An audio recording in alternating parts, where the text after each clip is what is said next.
So I'd like to welcome Oyin to a fireside chat with me. As I mentioned earlier, she's come from Birmingham to join us today, and I'm really, really grateful that she's able to share her journey of building her two businesses with you. So Oyin is the founder of Niyo, an award-winning company that uses technology to empower economically underrepresented groups, especially women. This organisation has two brands that sit within it: Niyo Hair and Beauty, Jorah is the product, and Niyo Labs. The Niyo Hair and Beauty is an AI co-pilot that services over 1,000 clients through a one-stop AI-powered salon across the UK, whilst economically empowering hairstylists through an academy to get accredited. Niyo Labs is a gamified community learning platform that exists to empower people to pursue their business ideas and career aspirations through curated learning and gamified learning sprints, hackathons, and boot camps.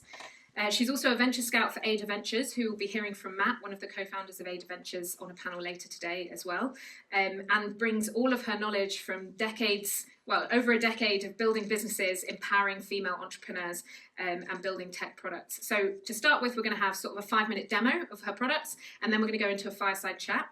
I do have a Slido open, so if you go to sli.do and type in the code 3317111, I didn't collect the iPad that has those on it, but I will log in somehow, some other way, and get those from someone at some point.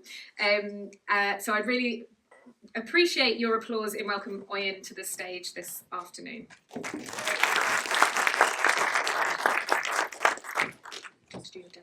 Yes, thank you so much, Shona, so much for the introduction. Good morning, everyone.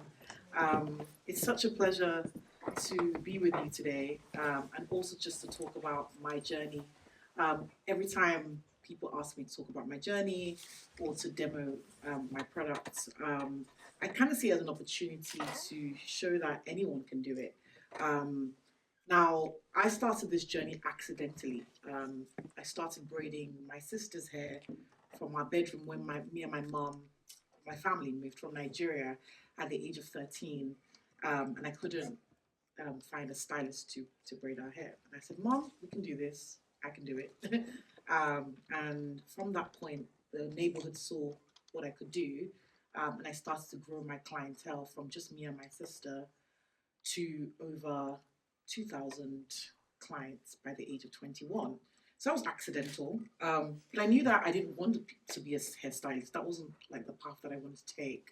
I knew that I wanted to do something a lot bigger and impact more people. And so how do I scale that was something on my mind so that I can become an economist. That was the plan, that was the goal. And so all of the impacts that had happened from that point just made me realize that this entrepreneurship journey was my calling. And so I decided to stick with it. So yeah, at the beginning, just a little bit of what I just said. I did a lot of work when it comes to empowering women. Whilst I was at university, I took part in various different projects, but I also worked in a corporate organization called Rolls-Royce. I also was Brandy Norwood's stylist when she would come to the UK. So that kind of impact was very shocking to me. But then as I styled a lot of these women's hair, I would find myself supporting them with their business plans, their CVs, and their career pathways. And I said, you know what? I'm tired of these women coming to me in their appointments to get startup advice. Let's do an event like Slush'd. So everyone leave me alone so I can become an economist. And so we ran an event called Beyond Hair at the time, and the first event had over 70 women in there. And then people just kept asking for more. But then the third event that we ever ran, we ran a coding class because women asked for that. And that led us to creating our Now Education Bootcamp, which has now empowered over 1,000 women across the UK to be able to go from no skill to be able to work in large organizations like you can see on there.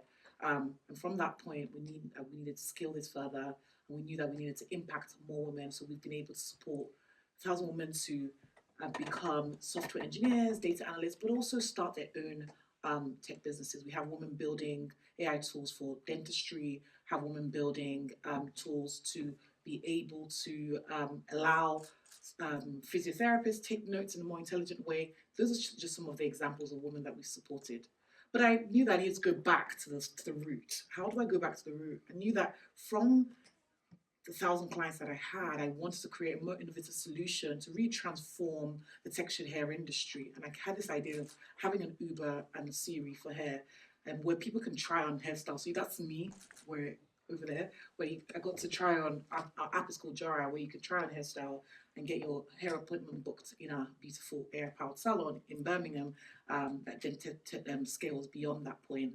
So that's what I've been working on. Most of this has been bootstrapped, so I haven't received any investment. So if any startup founders listening to me, I didn't start with a technology background. So yeah, like I believe that if I'm built to build, you can too. So yeah, the fearless life is yours, be it because I was it. So yeah. As well. So between both of those businesses, what are your vision for what you can achieve with it in terms of the scale or the impact that they're going to have? So for me, I think at the core of everything that we build is actually enabling people to be able to build products that actually transform society. That is at the core of everything that we build. How do we impact our economies? How do we impact our planet in positive ways? And I believe that education is at the root of it. My late father, before he passed away, was a champion of education. And he knew that if you can get educated, you're unstoppable. And so even with the hair business, our stylists are educated to, a great standard. So yeah, for me, start with education and then build from there. And the EdTech platform, then you mentioned 1,000 women. Yes. There. What's the vision for where that could get to? So the 1,000 women actually were upskilled through our boot camps. Okay. And now we have on the platform over 1,500 people from across the world, from African countries to the UK, and actually some people from Brazil. I don't know where they came from, but and for me, it's about how do we scale education in a gamified and in a way that is attractive for the new age, and where AI is disrupting how we learn. How do we make sure that learning remains accessible, but also humans aren't left behind? So for me, I just kind of see within the next 5 years, how can we upskill the next 1 million Earth citizens who are from underrepresented groups, and can actually do something with the education that they've gotten and build stuff. So on our platform, it's not just learning mocks, it's not just learning courses, it's actually about building stuff from the courses that you learn, and getting points from it, but also being able to redeem those points for opportunities. So it's levelling up. Yes. Let's level everyone up. Yeah. You make a really good point about human contact in the age of AI, which actually is the title of one of our talks very shortly. So you touch on some really interesting things there. So I'm looking forward to Shay and Caitlin's discussion about that later on today as well. So the title is that 100 million users is what you're hoping to get to with that bootstrapped starting point. Yeah. What's the journey that's taken you on so far, and what's next for you to enable that? Like, who are your customers? How are you acquiring those users? And where have you come from with it? So my customer is the woman, very specifically the Black woman. So how I've acquired them is actually making sure that I have a community-centric approach, making sure that we're speaking their language. So in our community, this is beyond people that are in the platform, we have over 10,000 women in our community from across the world. For us, how we acquire them is we do events like this. We also run webinars where we attract people to come to build. So, for example, 2 weeks ago, we did an AI agent webinar where people could build their own AI agents. Because my heart is literally about how can we get more people to build stuff. In terms of the 100 million target for me, I kind of see it as like, how can I take a percentage of the earth, that still don't have access to innovative education, and how can I make that as accessible as possible? So even our model for the platform is a freemium model, where people can actually have access without having to kind of commit anything. But then behind that is government contracts, as well as B2B stuff. So yeah, that's kind of the heart behind why we're doing what we're doing. And heading to that 100 million. I guess that's what we have to think about, is that even if we're building in Cornwall, the Southwest, or somewhere else in the UK, our market immediately is global, because tech enables everyone to access what we're doing. So maybe there's a thought there for some of our startups today. I realised that I didn't answer your question about the bootstraps. Yes. Yeah, so first of all, I think it's a miracle that I got here, because most people who bootstrap just give up because it's so tough, right? And building a tech platform is so tough in itself with like zero money.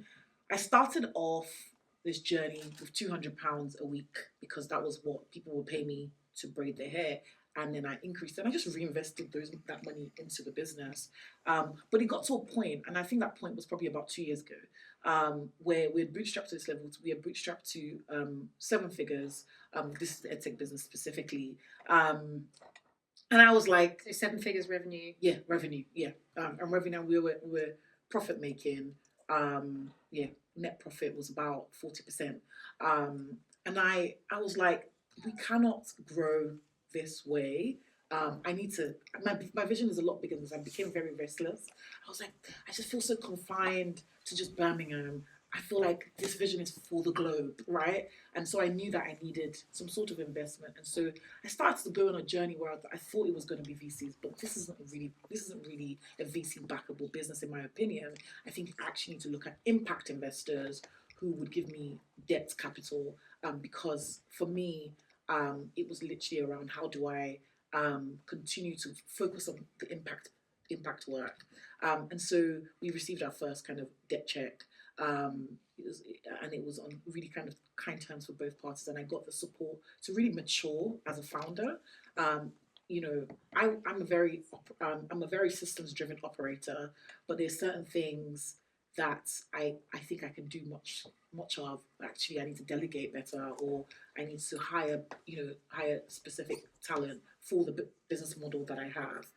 And so that funding that I got wasn't just for the money. I wasn't just looking for the money. I was looking for the right partner to be able to help me to structure my business in a better way. But I didn't raise enough. Enough for your cash flow or enough for your vision? Both. Okay. I think I'm just naturally a hustler. Like, it's gonna work. Do you know what I mean? Like, yeah, it will work, and that's kind of how I saw it. And actually, I added more stress to me. So any lesson to anyone here is really make sure that you are being very conservative, as well as, when I mean conservative in the right way, I guess, of how much you're actually going to need in order to kind of move the dial. So yeah. And so when you talk about debt funding, some people here might not have heard of that before, because we hear a lot about VC, about angel investors, about grants as well. What's the structure of that for you? Is it so it's debt within the business that you repay through revenues? Do they have any equity in the business? No equity. Anything else about it that you want to share with people? Sure, absolutely. So this debt is not very commercial. So it wasn't from a bank. It was from a social impact investor, and there's no equity. They support you in putting together a board, and so on. And the terms are over 10 years, based upon your unique situation. And then there's a year's break, so you don't have to repay back straight away. And basically, it's a percentage of your profits for the next 10 years. And mine was 2%. For the next 10 years, basically. And there's like some more exclusive terms there. So making sure that there's like enough money in the bank, enough cash in the bank to keep the business running. So yeah, if anyone's interested in that, investors, they're called Sumerian Partners. They're absolutely amazing. I don't know what I would have done without them in this phase of building. And so oftentimes, I know that we have amazing investors in the room. You don't hear a lot of positive things from founders and investors. Actually, I have a very positive thing to say about my investors. I think they've been absolutely fantastic. So yeah, that's just an alternative way to think about, how to kind of fund your business. Yeah, that's great. I mean, so you've said both of them were bootstrapped originally. What do you think your funding journey looks like going forwards with the EdTech platform and the hair business, Jora? Because if you're going to hit 100 million users, or if you're going to really scale globally, that's a challenge when you're working on a bootstrap revenue reinvestment model. What does that journey look like for you next? Okay, so I'll start with the beauty business, because I feel like that hasn't gotten enough shine Yet. yet. So for me, my next kind of immediate step is angel investors. I cannot bootstrap this business any longer. That one's revenue generating as well. Yes, it so is. Both of them are revenue generating before you've gone out for funding. Yes. Or investment. Yeah. Yes. So that's been more of like a 6-figure revenue, and we started the model as like a vertical SaaS model. Like think about it like an Uber. So we have a 40% commission on every booking. And we collect a subscription from the stylist. That's kind of our business model. So the stylist at the moment just gets to use the space for free. The major thing is the technology.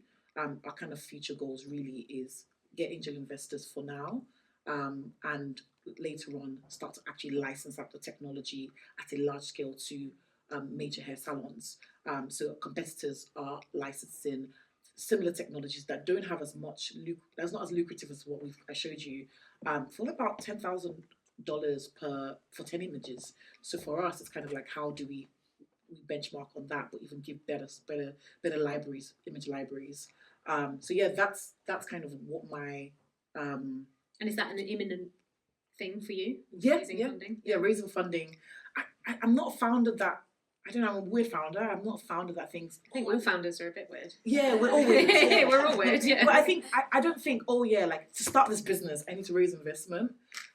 When I speak to a lot of women founders, I'm just like, okay, I understand the challenges that we have. Honestly, I really do. But, like, don't let the landscape really stop you from building this. Like, what can we do to make it happen? And if I can do it, if I started from £200, you can, right? I'm a bit, a bit of a lunatic when it comes to that, but and I can get very obsessive over building, and sometimes you just need support. So yeah, for me, angel investment is the next step, basically for the beauty business. Now, the education business. It's further social impact investors. How do I get more social impact investors that align with my current investor? Because I think it works. The model works for what we're trying to build. Yeah, you mentioned there about the building something and getting it out, and I guess nowadays we've got more opportunities to do that because we've got vibe coding, and I'm sure someone will touch on it later. We've got Cursor, Lovable, there's loads of others available, Bubble, sort of some more vintage now, WordPress, don't know if anyone remembers that. So there's loads of things that you can use to build your own products. So you're teaching lots of women to code. What's your skill set like yourself? What do you think with? I'm not a coder. Let me not lie. Yeah. I don't think I've had the time to actually learn to code. I can do a bit of HTML and CSS. I'm a really good vibe coder though. Yeah. And I can build my own AI agents, which is amazing. For me, there's no excuse. There's no excuse. No. Honestly, there's really no excuse. And I think there's I think AI has given us a lot of opportunities to get things out a lot faster now. So the most important things when I speak to the women founders that I mentor personally is get yourself the first 100 users. And it could literally just be like, can you test this cardboard box? Because it's the simplest version of what I want to do, and getting them engaged, building that community because there's that stickiness, because there's that sense of loyalty, that cult-like following that they would have with you regardless of your products. I mean, there's been times where there's just certain things that have flopped in my business, for example, or not worked. And because we have that cult-like following, that support to give that constant feedback is there.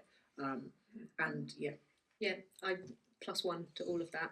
I guess if you're B2B, maybe 10 users or 100 end users, 100 users of the product, but maybe 10 customers or potential customers. With B2C, 100 users, definitely you'd want that. And I know Figma's not the easiest thing to use, but a clickable prototype is even like halfway to getting to the point where you at least understand how those users are going to use your product. So I agree with everything you've just said. You talked about having the right investors on your journey with you, particularly when it comes to that impact piece. How do you manage balancing impact with commercial growth, but also commercial, even just break even, but not even thinking about profitability? Like, how do you balance just having impact versus commercial opportunity for those businesses? So when I started out this business journey, or when I decided that I'm going to give this a try, I had to ask myself, what is my philosophy? What philosophy am I going to use to build this? And I came up with something called, well, I didn't come up with it. After doing much research with companies that inspired me, or models that inspired me, like Ben and Jerry's at the time and Tom's at the time, I knew that I wanted to build something that put profit, planet, purpose at the bottom line and impacting that. And so for me, I always put that at the forefront of everything that I do. And I also kind of make sure that we understand how those two things balance. I don't think they're separate things, separate ways. And I think that historically, the way business is built needs to change. And we're seeing it change. I think a lot of startup founders are now impact focused, even and whilst being very commercial. So the balance for me is making sure that I'm the voice in sharing that story, in sharing that philosophy, and kind of showing why it's important to be both. Because I believe that if you're impact focused, you can be a lot more sustainable. You can be more of a zebra rather than a unicorn. And what I mean by that, for those that don't know, you can be a long-standing business. You're not growing at all costs. You're focusing on sustainability and profitability. And that's the kind of business that I want to build. I want to, exit one of these businesses one day, and I know that impact is ingrained in society. Yeah, awesome. So if people aren't aware of the zebra movement, as you said, it's sort of a juxtaposition to this unicorn billion-dollar valuation that tech companies have been going after, with the sort of concept of growth at all costs. Bring us the cash and we'll build this enormously growth-focused company that maybe is not profitable. Some of them still aren't. So there's a movement to looking at impact as the outcome for businesses. And I guess our consumers are pushing us to be more impact-focused now. People are no longer sort of letting that slide, and they're going to act with their feet, and they're going to move to those that maybe are more impactful, or have a more positive impact or purpose behind them. In terms of the investors that, because VC traditionally is looking for that billion-dollar valuation within 10 years of building a business. That's the unicorn sort of summary. In terms of the investors you're working with, what do they classify as success? Like, how are they thinking about impact as their success metric? So if my edtech investors were VCs, they actually will be Series A VCs because of how they treat me, I guess. Series A VCs in context of me, because they actually work with earlier stage businesses as well. And so we look at commercial, like we look at cash, we look at profitability, but we also look at how, like, what's the quality of the impact, not necessarily the quantity of the impact. What's the, how is this changing things in the societies that you're operating in? How is it impacting your clients and your customers? So we have government clients, right? How is this kind of changing narrative and policy?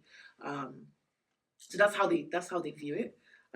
People would naturally probably think, oh my gosh, they're impact investors, so they're going to be really charitable and whatever. No, they're very focused on numbers. The numbers have to work. Yeah, they have to work, or we're not going to do it.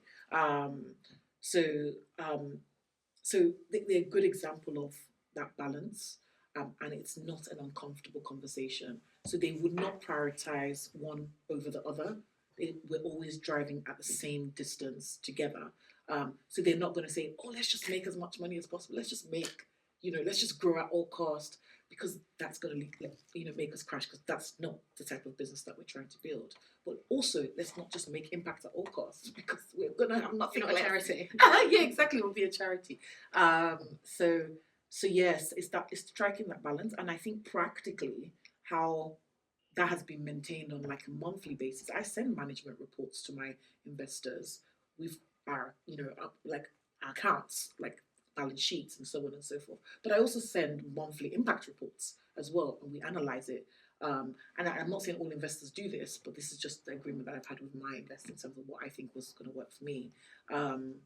What type of metrics are you looking at for impact with the learners? Like, what do you measure and report on? So we look at how weekly active users contribute towards points.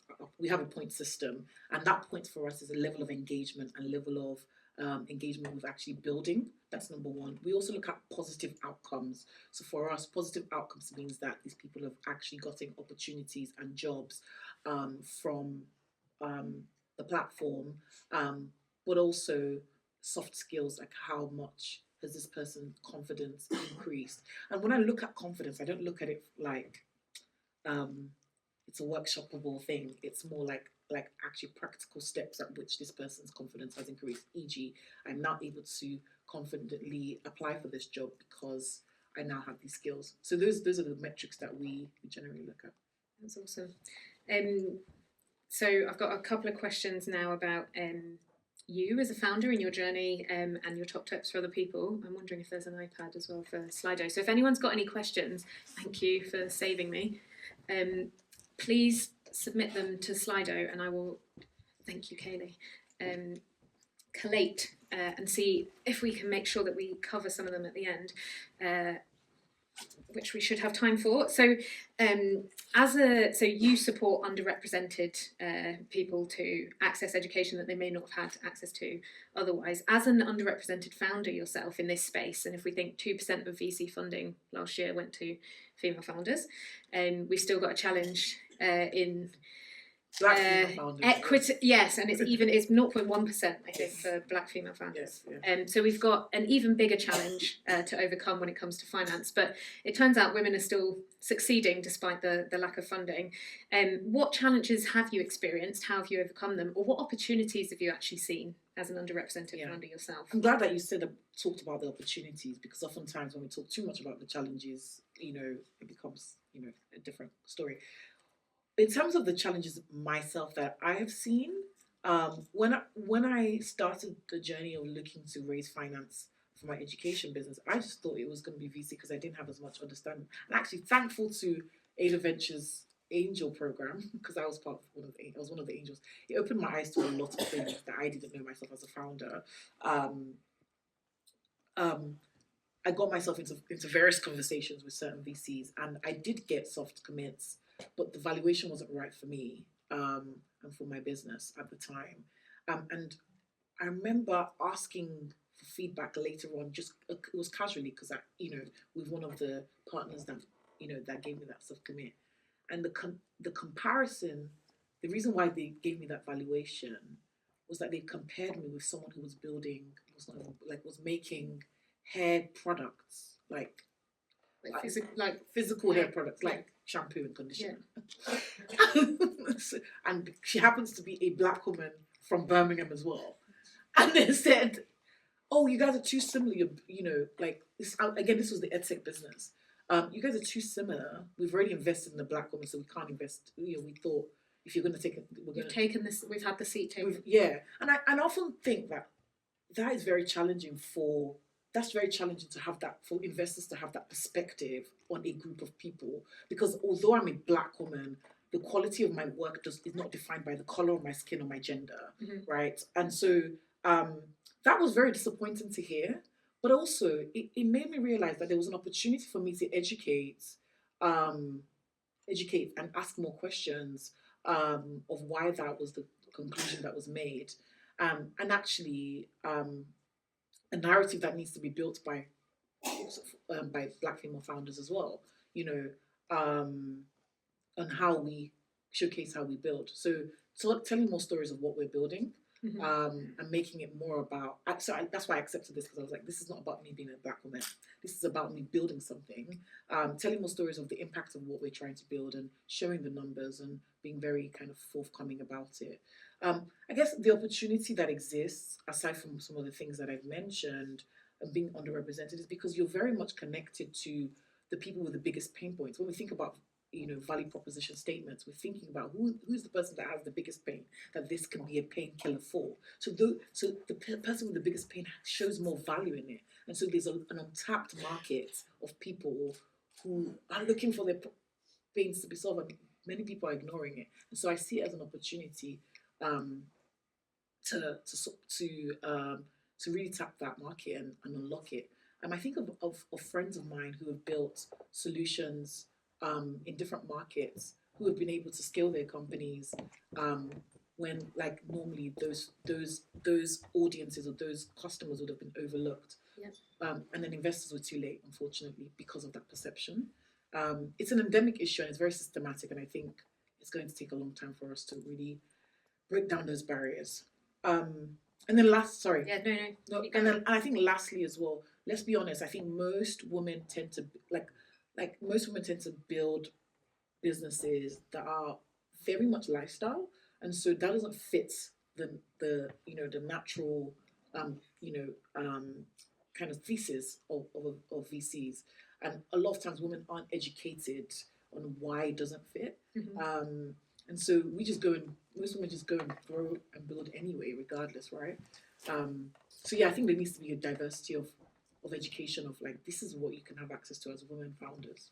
Yeah, perfect. I mean, it trickles down, doesn't it, in that you build something for a problem you've seen. Yeah. And then if you think you can't build it because you've not been around people who have built stuff, then you don't think that it's possible for you to do it. So one, you've identified that you'd be closer to a type of customer that someone else who is building something wouldn't be.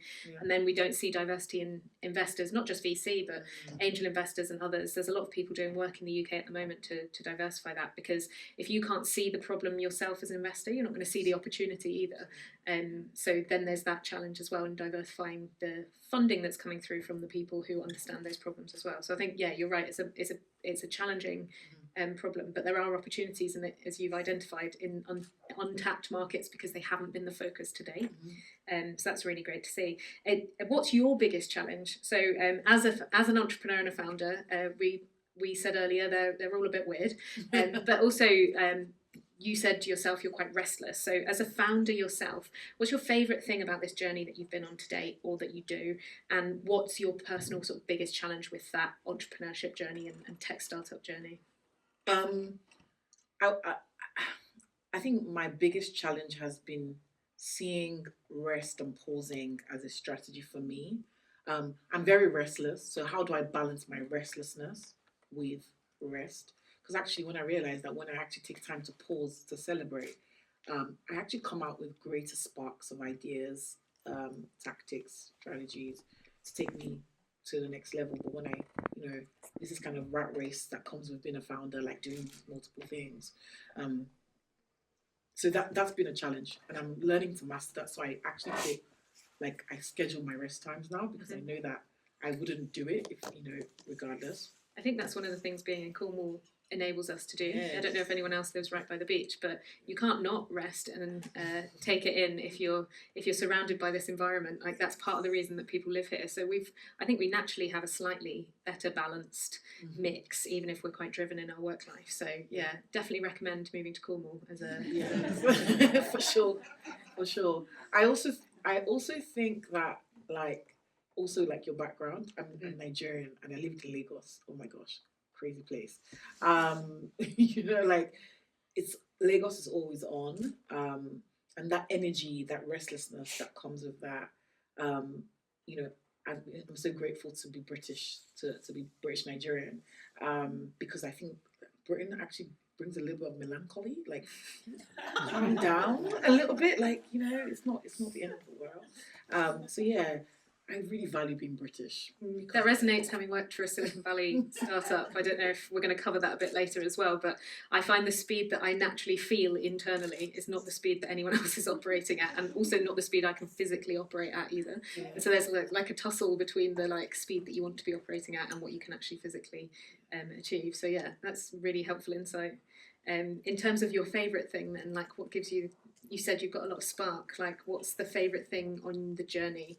What's the thing that when you do stop to celebrate your achievements that you find yourself celebrating you've achieved? I think it's the impact. It's the impact that we're having on the end user. Just seeing some people saying, "Oh my gosh, Niyo has changed my life." I didn't start this business to change anybody's life. Not to start with. Yeah, I did. That was not the plan. That wasn't the plan. The plan was to go to university and just become an economist. But yeah, so I think that impact is something that I don't think money can buy. Basically, from women who have had no tech skill to becoming software engineers at your big fours. and growing their careers. For me, that's irreplaceable. Or stylists, who can now earn more money, by doing hair and getting kind of a myriad of customers consistently. For me, the economic empowerment piece is the most important thing for me. Is the exciting bit. It's exponentially benefiting other people. Yeah, sometimes up to my detriment.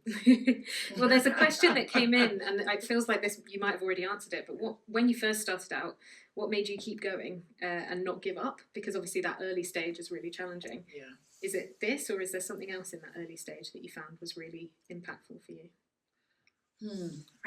To be honest, I didn't know that. Like in my early stage, I didn't know that. What kept me going was the excitement. I had more energy. I was young, right? Like it was like, wow, this is so cool. I think I remember what that feels like. Like I was like, what happened to that young energy? So yeah, I think it was the fact that this is like really cool, and and people, yeah, it still goes back to the impact as well. Like, and people would like stop me on the street, say, oh my gosh, this is so cool, like all of that. But I think the fact that I could see that it was contributing to society, and to regions, for me is like a given. I think when you've built something and put it out there, and then someone who you've never met or don't know has then either bought something or come to your product and asked you a question, and you think, oh my gosh, this is in the real world, like actual people are using it, and we're the mice behind the computers that are dealing with it. I don't know if that's a feeling that only 100%. certain people love, but 100%. It's also that Brazilian user on that EdTech where platform. did they come from? Yeah, like where did they come from? So yeah. So you've mentioned Lagos there. Actually, there's another question that's come in that's related to that. So you've seen business building in different areas potentially. How do you see building a business in the UK versus raising investment and operating in other countries? Can you compare like the opportunity and the challenges? So I've never done business in Lagos. Okay. I grew up in Lagos, but I have friends who do business in Lagos. I think growing up in Lagos makes you hungry, and there's a phrase, I'm going to interpret it. They say, Niger no they carry last, which basically means Nigerians don't come last, right? Like we have to win regardless. And that winner's mindset gives you that extra edge. It is tougher in those markets, I think, because it's a different type of market. It's not as mature and whatnot from the knowledge that I've gotten. In terms of building in Britain, because that's the only experience I've had, I think it's been really around having the right relationships, but making sure that you are compliant as well. And I think that's been a really great lesson for me in my journey. How do I make sure that we're building the right systems, we're building the right processes and the right things to be able to sustain ourselves. I'm curious about America. I have a lot of people. Our pizza business has a lot of people in America that are always like asking us to come there, and we're not ready yet. But I'm really curious about how that market works. But I don't have any experience. I can touch on it a little bit, and I think there's people talking today who might have more experience. I was there this time last year actually. We used to take in Scotland. We took our founders out for 3 weeks to do business in San Francisco. Hired a co-working space, booked some conference tickets, and then left them to do their thing. And having worked, I used to be out there quarterly for Airbnb as well. I think what's interesting about San Francisco in particular is it's like a bit of a microcosm. But what's the most exciting thing about it is that everyone there is ready to say yes to trying your product. They're ready to adopt tech that maybe other people feel a bit nervous about. There's like more of an appetite for it. So this time last year, I was in it was an Uber, but it wasn't. It was a Waymo, which is an autonomous vehicle. So it had no driver. And I spent 45 minutes in this car coming off the freeway, going down to the beach. And there's just a willingness and an acceptance that that's just okay. You're okay to test things. I then went and had a robot manicure. There's just this acceptance that you'll try everything that's available, and that the risk is not being there, not the things that could go wrong. And I think that's what I see in the UK is that there's a permanent thought about risk instead of opportunity. Yes. And I get it. There's a lot of regulation you said about being compliant, but tech disruption has to happen right on the edge of what's right and what's not what's right, but on the edge of what's acceptable, maybe, because that's where the disruption happens. That's where we take the boundaries out. And I think that's where the US just has a slightly more forward-thinking approach to it. The investors there are more experienced in investing in that type of risk as well. They have more money, you know, there's more money there as well. There's more capital. There's more people who've done it before in that way too, so that the ecosystem sits slightly differently. So I think that's what's interesting about it. But I love the emerging markets where their risk appetite is higher because they don't perceive failure in the same way as us. I think in Britain we have a different perception of failure, and if I'm not going to offend any Scots in the room because I'm Scottish bloodline myself, but the risk appetite in Scotland and the appetite for failure is even lower. And so I've seen that, and I think that's where there's this opportunity. Like, what is failure? There's like, you only fail if you don't do it. If you've tried it and you failed. So I think as well, like, just to add to like the African market again, I was very specific about the Nigerian market because Africa is huge. Like, the investor landscape is also very, very new. You know, if someone is a wealthy individual, they're used to buying rice, a bag of rice today, and reselling it tomorrow and getting the money back tomorrow.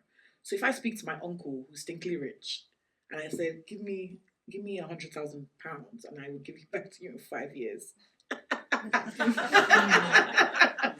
You know, that takes a lot of convincing.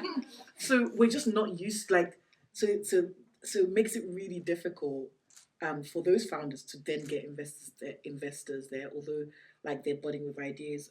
A friend of mine is the founder of one of the co-founders of a company called PiggyVest, and they've only I think they've only done one round of funding because of how tough it is. But they have, I think, over 100 million users. It's crazy. That's the market opportunity out in Nigeria, isn't it? You've immediately got that many customers available to you. 100%. And this is with, I think it was like they raised about $2 million, I think, or something like that, from what I remember. And like, they've been able to really kind of flip that so quickly. Now, imagine if they had more kind of funding, they could have grown that even more exponentially. The opportunity is much higher. Now, you also have like the lack of regulation on stable government as well, that I think makes investors really kind of scared of unstable currency rates as well. That makes investors a bit like, oh, I'm not sure about the market. But I think the population opportunity for the population, the young population, is so big. Right now, like, we have a flood of people coming from Nigeria onto our EdTech platform, and these people are more hungry to learn, more hungry to change, to bring change in their countries. So that's an opportunity that exists there too. But yeah. And so I touched on failure and like risk appetite for giving it a go. What's your concept of failure? Like, what would failure be for you? I see. In the moment, I want to cry. But on reflection, I see failure as data points to know exactly what to do better next. And I see it as like trying something and then moving forward with it. But then the Nigerian know they carry last mentality in me is like, why are you failing now? You need to win, right? So it's I have a bit of a mixed kind of relationship with it. The latter part is kind of getting rid of my childhood trauma, you know, of like, you must win at every single opportunity. But also the fact that I feel like if I don't win, I'm actually wrecking it for other Black women. That's a huge burden on my shoulders. If I lose, if I drop the ball, I'm gonna drop the ball for other people coming behind me.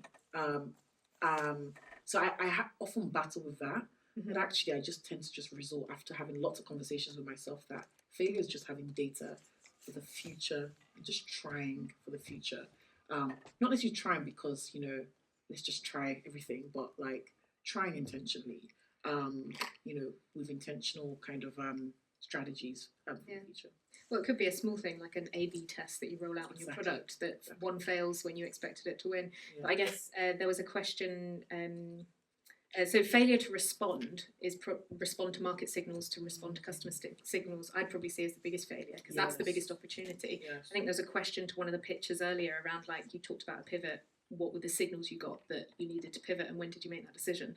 I think maybe there's this bit about having to make decisions quickly, and it might not be the right decision, but it's a decision you've made with the best intentions at the time.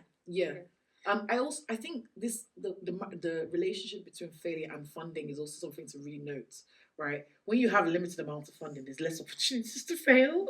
So you're like, this has to work because I've just given my last 20K or whatever, my last 1,000, whatever amount, right? And so it makes it really difficult for UK founders to then feel the need to fail, because I'm like, if I fail with this small amount of money, am I going to wreck it, And so it's that kind of battle of having those systematic challenges that we often face, coupled with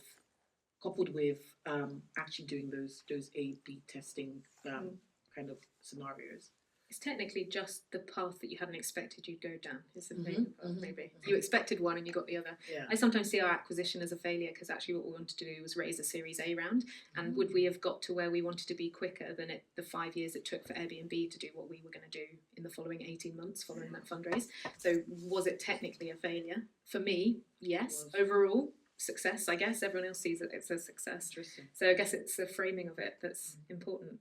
I'm really sad that I've got a 1 minute timer left on my screen, because I could sit and talk about some of these subjects all day, as you can probably tell. But on our sort of huge thank you for sharing all the detail today as well, because sometimes that's not easy for us to share as founders, because it's very personally tied up in our own successes.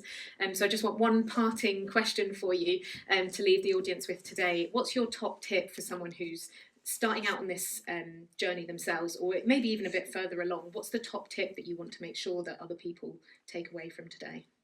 Top tip that I would want other people to take away from today is start before you're ready.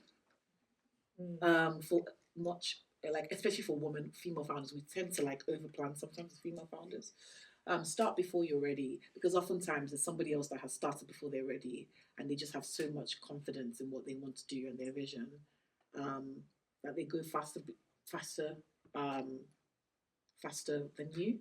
I think the second thing that I will also say is that it's very important to have the right people for the right business model. I didn't do this well in my early stages. What I mean by that is, if your business model is B2B, how are you making sure that you're bringing on people who have B2B expertise rather than somebody who's just really good operations manager? Because you could be a good operations manager for a B2C business. There's a different type of skill set. So my top tip is really that people alignment, that team alignment to the business model that you're going to start with. Surround yourself with the experts. Yes, yeah. Thank you. And that bit about being ready, I saw, so I don't know if anyone else follows Sarah Blakely, is that her surname? The founder of Spanx on Instagram. She's hilarious in lots of ways, but she posted something on Monday this week. She has a Monday mug that she posts with a caption on it every week. And this week hers was, ready isn't a feeling, it's a decision. And so it's not about feeling ready or the time being ready. It's just about deciding, right, okay, I'm ready enough. And Obama always said, if you've got 51% of the information, you're more than halfway to being 100% certain. So 51% is fine. So I think that's a really great ending for us today. Thank you so much for your travel to Cornwall today, for sharing your insights. I know that you're staying around as long as you can survive in your heels later today, which is why I've gone for trainers today. So you're joining us for demo night and for hopefully for the after party as well. So I'm sure lots of people have lots of questions for you. Really appreciate it. A huge thank you to Oyin for sharing her journey today.